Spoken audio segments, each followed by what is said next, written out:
Son las 7:09 en este diálogo urgente.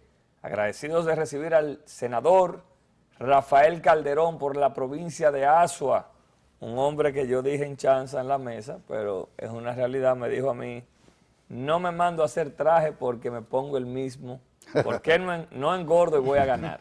Bienvenido, senador, a Diálogo Urgente. Muchas gracias, Luis, muy amable, buenos días. Senador, vamos a empezar un poquito con lo recién pasado. Las elecciones pasadas, ya Danilo Medina pudo lograr su 60%, logró que lo vaticinó él aquí, lo vaticinó aquí. Pero nosotros vimos en el proceso diferentes actores hacer actos de transfugismo. El primero fue el diputado del PLD, pasado como candidato a senador del PRM, Víctor Sánchez. ¿Cuál es su opinión sobre ese tipo de movimientos que vimos y la ley de partidos que viene ahora a tomar un poquito de relevancia en lo que está sucediendo en el país ahora? Mira, cuando tú tomas una decisión de esa naturaleza, como lo hice yo,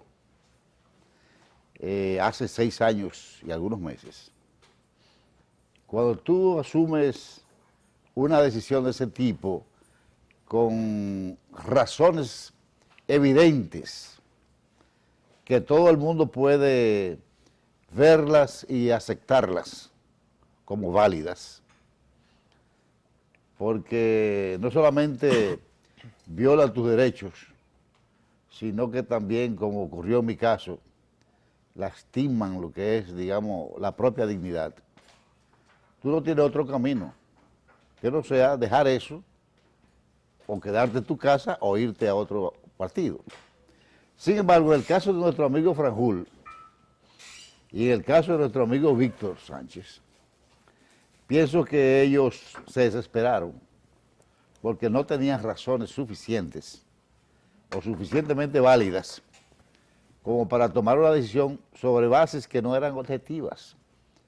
Probablemente se creyeron que sus liderazgos estaban muy por encima de lo que realmente tenían en la población. ¿Y qué va a pasar con esa gente? Y entonces se fueron, bueno, ya no están en el PLD. Pero ustedes están dispuestos... Y no van a poder volver al PLD. Ah, ahí yo iba. No van a poder volver al PLD, o sea que el PLD, la alta dirección del partido, ha dicho claramente que el que se fue y hizo lo que hizo, que se fueron, porque además que se fueron candidatos de otro partido. Pero hemos visto, partido senador, hemos visto, referente a esa pregunta que hace Iván, muy bien estructurada, hemos visto como algunos casos selectivos, porque hay gente que fueron candidatos por otras organizaciones que el comité político y su alta jerarquía ni los ha tocado. ¿Cuál es ese? Cholitín, por ejemplo. ¿Dónde es eso? En Higüey fue candidato a alcalde por un partido que no fue el PLD. ¿Era un partido aliado? Sí, la Fofi, la Loli de aquí, de la Popi, otra dirigente histórica de Pedro Brán, sí. Como que han sido pero fueron por partidos aliados. Sí. Sí, pero ir por un partido aliado. ¿Por qué no votan a Radamés que ganó la alcaldía de Boca Chica? Bueno, Radamés fue por un partido aliado. Claro, de espalda al acuerdo del PLD-PRD. Sí, ya lo sé. Lo que el partido ha dicho, que esos casos le dará un tratamiento, un análisis en el comité político. Ahora, en el que se fue para el partido de oposición, que no estaba dentro de la alianza, el error es mucho más grave. Pero afectó, senador, las aspiraciones de gente del PLD. Claro, pero mira, por ejemplo, en San José de Ocoa, el senador que ganó, el candidato senador que ganó San José de Ocoa, fue por el BIS, y el BIS era un partido aliado al PLD, y perdimos la senaduría de nuestro amigo y hermano Carlos Castillo. Entonces, sí, pero ese perdió por otras cosas, senador. No, está bien, pero si a lo mejor si no se da ese fenómeno, pues hubiera ganado las elecciones. Lo que quiero decirte que esos son casos que no deberían darse nunca. Si somos aliados, somos aliados. No es para que tú me hagas, digamos, un contrapeso a lo interno con un candidato diferente al que determinó el partido que encabeza la alianza. Eso no debería ocurrir. Pero, senador, eso me ha ocurrido en varios sitios. Viendo el futuro de la política dominicana, el relevo generacional se vio un poquito coartado ahora porque actores que podrían haber tenido un futuro en 4 años ya no van a estar dentro del PLD. ¿Usted ve que eso pudiera afectar el crecimiento del PLD con miras a las elecciones del 20, que de nuevo van a mira, ser juntas? yo te voy a decir, el PLD seguirá siendo la organización política más importante del país durante muchos años. Ahora hace falta dos cosas fundamentales. Y yo he insistido en eso desde hace varios años. Y voy a seguir insistiendo y probablemente lo haga por escrito al presidente del partido y al secretario general. Pero yo pienso que tenemos que dedicar más tiempo, más recursos, mucho mayor esfuerzo al desarrollo institucional del partido. Es decir, fortalecimiento de toda la estructura y provocar las reuniones regulares de sus organismos y rescatar de nuevo lo que probablemente ha sido una de las cosas que más ha atraído gente al PLD, que es la disciplina interna. Senador. Y la otra cosa es la formación política, que ahí incluye los jóvenes, todos los cientos de miles de jóvenes que hayan ingresado al partido, pero lo que conocen lo que es la filosofía del PLD, de los principios, de los valores que fueron, digamos, integrados en los estatutos por el profesor Bosch. La mayoría no los conoce.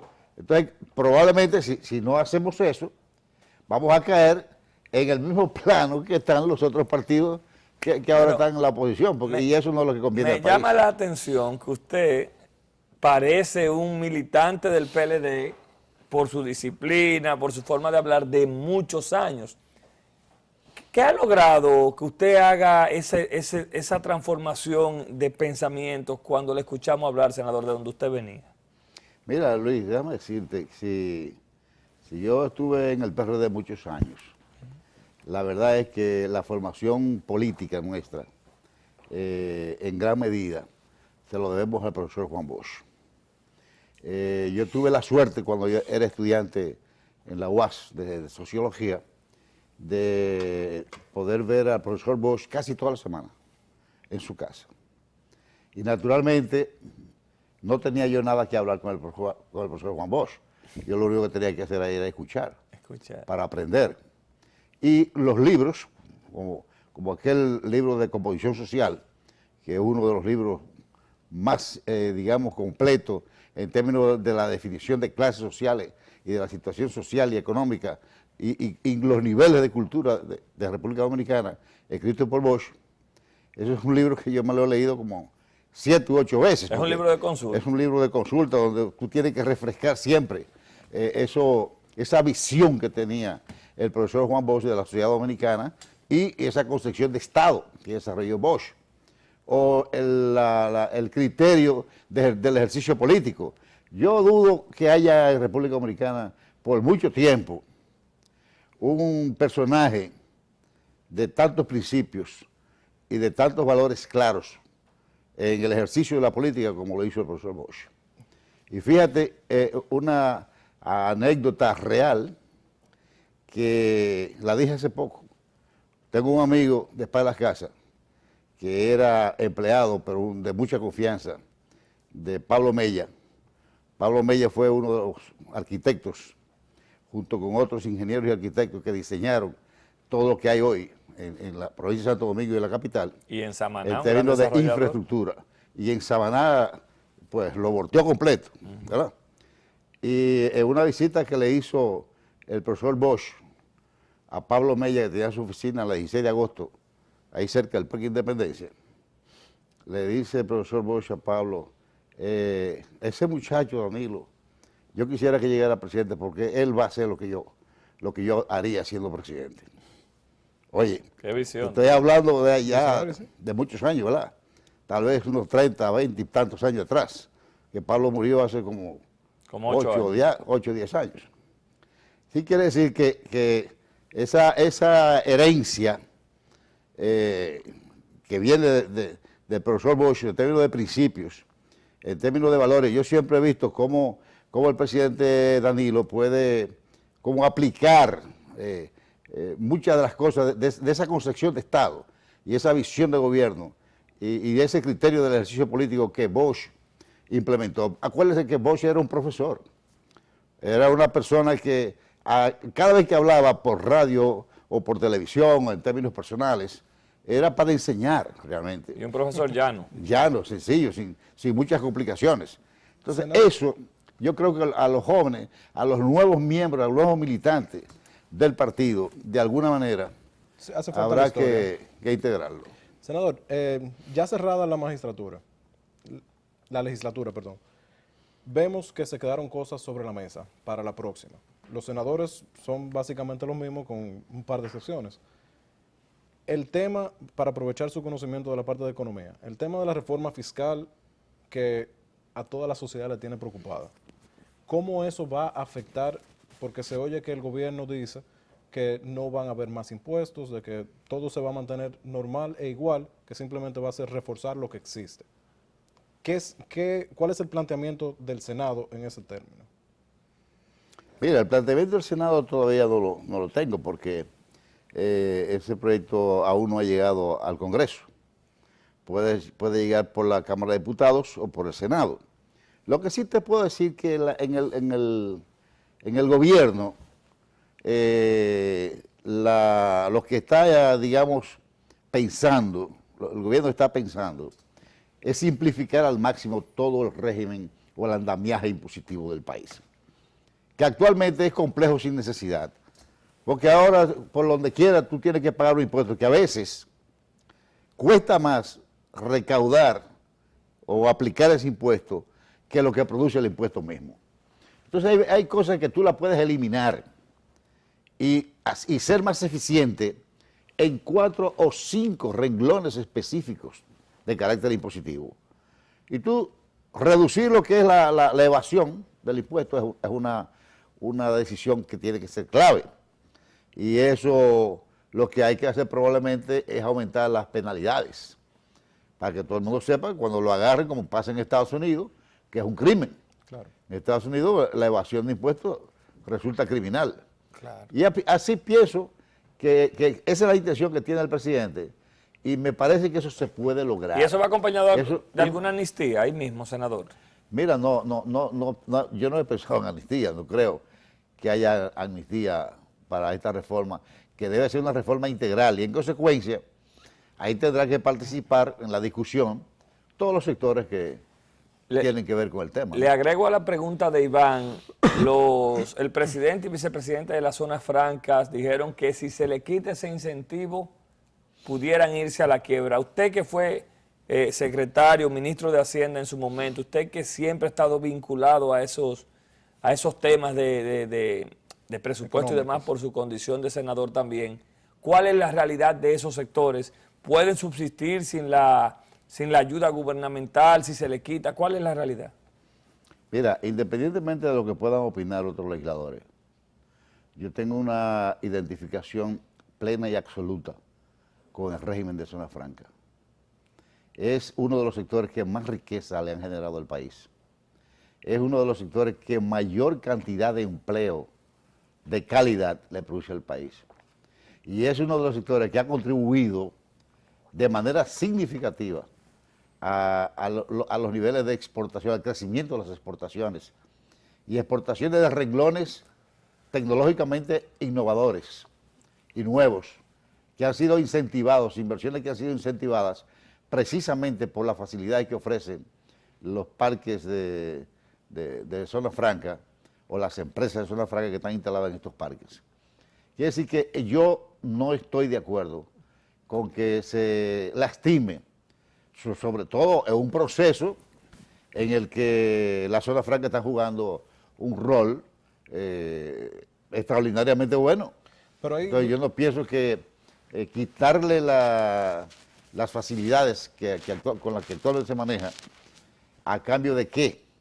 Porque yo te voy a decir, todo Estado, su obligación, más que de cobrar los impuestos, que tiene que cobrarlos, porque hay que cobrar los impuestos, es la de incentivar, crear las condiciones para que el sector privado de inversión. pueda hacer inversiones que generen riqueza y generen empleo. Porque el Estado, el gobierno no va a generar todos los empleos que se requieren. Senador, por ahí yo le tengo que hacer la siguiente pregunta. Nosotros estamos manteniendo ese sector porque ¿cuánto le significa al Estado esos incentivos?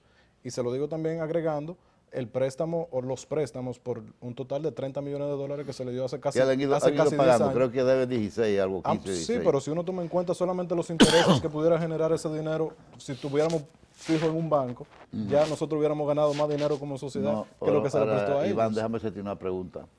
¿Cuánto cuesta generar 100.000, 200.000 empleos permanentes? ¿Cuánto le cuesta eso al gobierno? Oye, ¿cuánto cuesta generar 300, 400, 500 millones de dólares en exportación? ¿Cuánto significa eso para garantizar la estabilidad macroeconómica del país o para asegurar la estabilidad de la moneda nacional? O sea, eso cuesta mucho No, en, más. Sí, senador, en pero lo que términos dice- generales lo Eso entiendo. cuesta mucho más que el incentivo que Ah, se le pero ¿y otorga. Pero ¿Y eso hay qué- que revisarlo empresa por empresa, porque también hay mucha gente que se está aprovechando. No, en esos casos, claro. Como por ejemplo también la ley de incentivos fronterizos. O sea, hay empresas de que están haciendo lo Sí, que deben eso- hacer. eso- Hay otras que se están Pero aprovechando. ya eso es una violación a la ley. Claro. Entonces lo que hay que aplicarle a la Entonces- ley. entonces yo Pero voy a- no digamos, No, no, sacrificar al conjunto, ¿verdad? Yo voy a salir ahí. por una debilidad de uno o de Porque dos. usted bajó con la pesada a nosotros. Yo voy a salir ahí en defensa de Iván. ¿Y qué le pasa al pobre diablo que no paga un prestamito de 500,000 pesos en un banco? ¿Qué le pasa? ¿Qué le pasa? ¿Qué hace, perdóneme, senador, qué hace, por ejemplo, el Banco del Estado? Si Luis Miñoso va y coge un préstamo con un carrito, una casa en garantía y no lo paga, se la quitan. Sí. ¿Y por qué a los grandes que generan esa riqueza, generan ese dinero? Senador, lo que estamos hablando es que hace 10 años de eso y no pagan un chele. Sí, yo tengo entendido, porque mira, en Hacienda, Pero dígame qué le pasa. no, o sea, hasta ahora no le ha pasado nada. No, no, a nosotros, a los pobres Ah, diablos. no, le quita la casa, le quita la propiedad, eso está claro. Pero en el caso de Zona Franca, no es todo el sector de Zona Franca. Son algunos. No, no, no, eso es verdad. Son, no Empresas recuerdo cuántos específicas, son. creo que son sí, 14. Eran 14, porque muchos de Hay ellos dos pagaron saldados. lo que tomaron prestado y últimamente han hecho aportes a esa deuda que eran 32 millones originalmente. Código penal. Y Hacienda tiene que continuar cobrándole, eso es todo. Usted fue el primero que dijo, Iván lo trajo aquí a la mesa, que usted reveló antes de la sesión final de cierre de legislatura que no se iba a conocer el Código Penal. ¿Cuál es su postura en torno a lo más controversial que es la parte de la penalización del aborto? Yo dije que no se iba a conocer en esta legislatura, que se iba Mandar comisión. a asumir en la legislatura que se inicia el 16 de agosto, que es la segunda. Mira, ese es un tema que yo he dicho con un alto nivel, de una sensibilidad social muy alta y además con unas implicaciones políticas muy visibles. ¿Por qué? Bueno, porque hay prácticamente una parte importante, si no la mitad, cerca de la mitad de la población, lo ve a favor y otros lo ven en contra. Sin embargo, yo creo que la Constitución es clara. La Constitución es clara no en uno ni dos, en varios artículos. El artículo 37, específicamente, es el que se refiere a ese tema de manera directa, no al aborto, sino a la garantía de vida. Y dice que hay que garantizar la vida a toda persona desde la concepción hasta la muerte. Eso es resumen. Quiere decir que usted no tiene derecho a matar. Eso es lo que te está diciendo. Pero el artículo 38, o sea, el 37, el 38, también te plantea que nadie puede ser sometido a procedimientos médicos o científicos o bioéticos sin el consentimiento previo de la persona que va a ser intervenida, solo en caso de peligro de muerte. Entonces eso te dice Que hay que garantizarle la vida que a hay la que madre. garantizarle la vida a esa señora. Pues hay una O disyunción. a- ahí o a está el solo. tema. Pero el artículo 42 Ajá. también te plantea con mucha claridad que en última instancia tú no puedes permitir que la madre se muera por falta de una intervención científica, objetiva, ética. Entonces, ¿qué es lo que yo digo al final? Bueno, siempre hay que salvar a la criatura, mientras la madre, mientras la vida de la madre no esté en peligro, porque yo no creo que nadie tenga la intención conscientemente de que quiera matar a la mamá Pero le hago una para ver pregunta si salva al hijo. en dos partes. Ahí sería entonces viable redefinir lo que es la vida, desde dónde empieza, apartando el tema iglesia. Según los ¿Y cuánta médicos, presión recibió o ha recibido el Senado? Porque ya hay varios diputados que lo han dicho, de parte de la iglesia, el Senado, si ha recibido alguno. mira, que yo sepa, no. Honestamente, que yo sepa, no he visto a ningún cura, ni a ningún pastor allá Pasillando. cabildeando o buscando ver cómo se cambia. No, honestamente no. Sí, yo he escuchado, claro, las opiniones de todos los sectores, incluyendo la iglesia, pero no he visto a nadie por allá que esté presionando en ese sentido. Se habla de una ley especial, pero la Constitución, como usted dice, tiene 3 artículos que hablan de diferentes... Pero me preocupa, senador, que la Constitución como que sigue siendo muy interpretativa. Y la gente interpreta, como dicen en Salcedo, a según.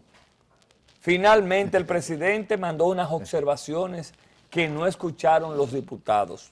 ¿Esa será la misma temática en el Senado o se le va a poner atención a las observaciones presidenciales? Mira que el Código Penal tiene muchos artículos.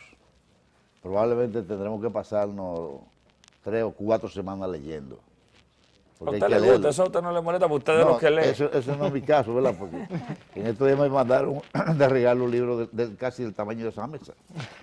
Y usted está bajado ahí pasando el libro de la historia general de la República Dominicana, de la Academia de Ciencias y Juan Vicini.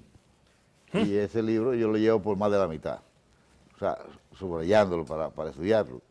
O lo que es el libro que manda de la Cámara de Cuentas, que es un libraco casi 1000 páginas con muchos números y entonces hay que leerlo, por lo menos hay que ver qué es lo que dice ahí, ¿verdad?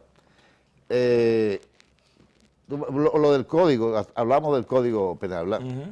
No, en el código nosotros lo vamos a estudiar y te digo, en el Senado por lo menos, nosotros vamos a tratar de incorporar el espíritu de lo que establece la Constitución sobre este tema.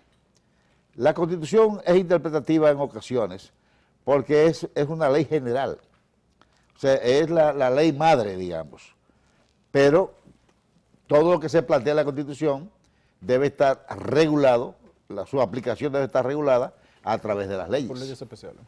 Entonces, esta es una ley que a partir de lo que se establece en la Constitución tendrá que regular el tema de lo que es el aborto. Con su anuencia, senador, vamos a pasar a la mesa de los comentarios, donde nuestro compañero Víctor Almonte tiene una pregunta para usted. Así mismo, buenos días, senador Calderón. Usted acaba de decir de que la Constitución es la ley madre, pero muchas veces esta ley madre ha sido modificada para beneficio como el tema de la reelección presidencial. Quiero retomar el tema del aborto. La pregunta que hacía mi compañero Iván, usted nos ha hecho un recorrido por los artículos que intervienen en la misma, que garantizan el tema de la garantía de vida, pero también los artículos que pueden abrir la interpretación para cuidar la vida de la madre. Quisiera conocer cuál es su posición, la del senador Calderón, sobre este llamado a lo que es el tema de aborto terapéutico, que es la lucha de muchos sectores de la sociedad, que es los casos que ponen en riesgo a la vida de la madre. Yo lo he dicho, o sea, yo estoy de acuerdo con lo que establece la Constitución. La Constitución en sus artículos 37, 38, 42, y hay otros que de manera indirecta se refieren a eso.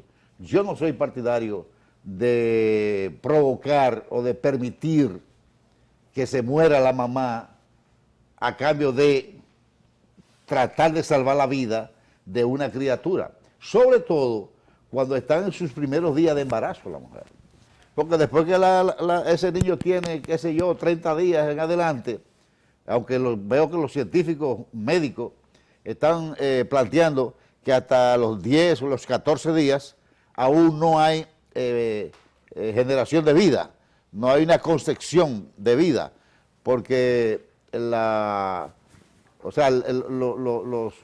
¿cómo se llama? Los Hay espermatozoides. hay casos encontrados. ¿Sabes? Todavía. Exacto. Pero hay otros que dicen que es de inmediato. Inmediato, sí. Ese fue el último. La interpretación, porque eso es el problema. De todos modos, yo pienso que la vida de la persona que está ahí tiene que tener más peso que la vida que está por llegar. Yo pienso eso por conciencia. Yo Senador, creo que la vida de la madre siempre hay que salvarla.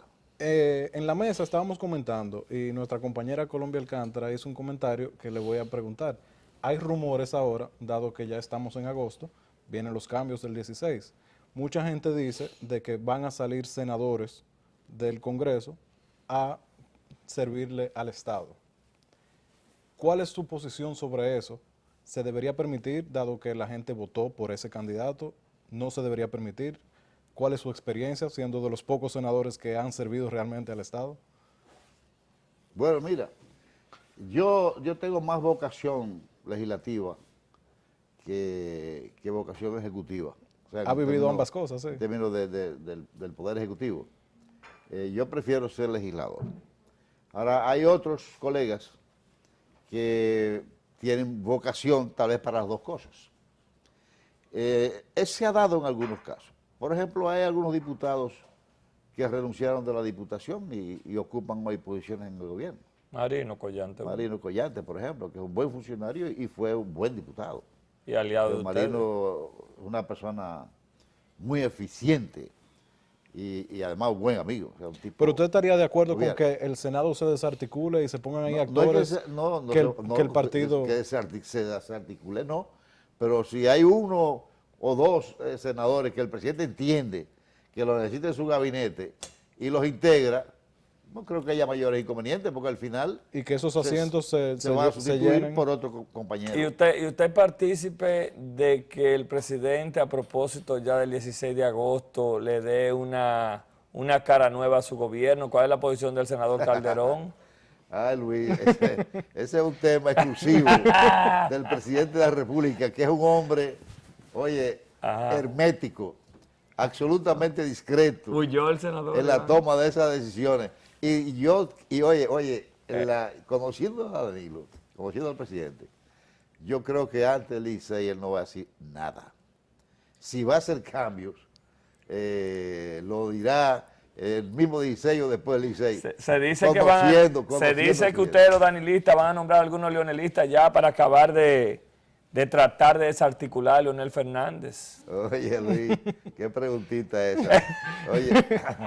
Oye, Luis, lo que te voy a decir. ¿Qué usted dice de eso? Si hay alguien... ¿Pero y por qué usted se ríe, senador? No, porque por la pregunta, y por la intención de la pregunta.